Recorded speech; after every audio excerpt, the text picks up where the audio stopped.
Ahoj Zdenička, toto som vytvorila pre teba. Takže najskôr musíš dať ruky na bábätko, položíš a opýtaš sa jej, či tú masáž chce. Ona musí reagovať pozitívne. Ahoj Deniska, chceš masáž? Jej, no ona chce. Keby sa začala mračiť, tak jednoducho ju nechce. Ale ona masáž chce, že? Tebe sa to páči, ty máš rada masáže.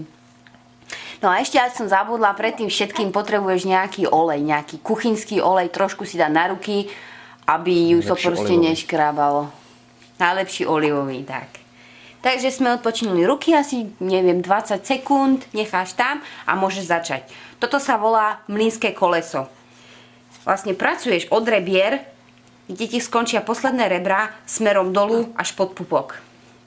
A ideš. Jednou rukou pritlačíš a tlačíš trošku pevnejšie, pretože keď to bude moc jemne, tak budeš len masírovať vlastne kožu a to my nechceme ju hľadiť, my chceme, aby vlastne toto pôsobilo všetko až na čreva.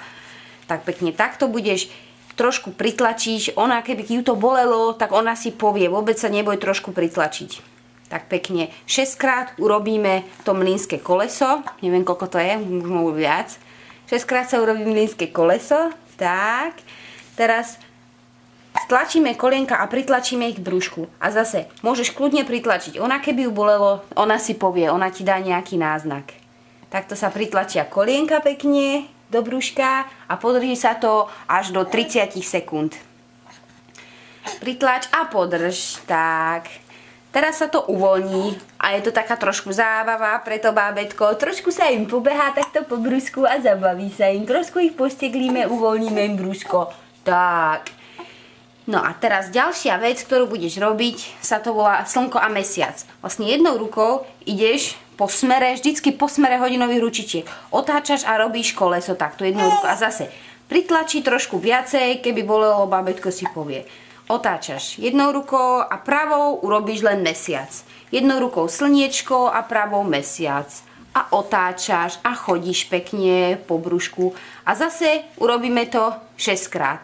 A vždycky si na masáž nájdi dostatok času, aby si proste nejakým ako pokojným vplyvom pôsobila na to bábätko pekne. Slnko, mesiac. 6 krát zase. A znova urobíme to, že pritlačíme kolienka k brúšku a podržíme do 30 sekúnd. Môžeš kľudne pritlačiť, bude nepríjemné, ona si povie, ona ti kolienka vytlačí naspäť. Tak, pritlačíme a držíme. No, tak. A ono sa aj vlastne uvoľňuje vnútri, všetko čo má tým, že vlastne s ňou cvičíš s tým brúškom. A uvoľníš a znovu sa s ňou pohráme s bambuľkou, pobeháme takto po brúšku, posmejeme sa na ňu, keby náhodou to prestalo baviť. No. Takže toto je prvá časť, vlastne a tu je papier, aby si videla, že ti neklamem, to sme dostávali na našom kurze. To je všetko, akorát, že teda napísané, oni nám to tam vysvetľovali, ako sa to robí. A je to v angličtine. Keď mi neveríš, tak si to prelož. Nie, urobím ti ešte druhú časť, aby si videla, ako si ešte pomôcť jej.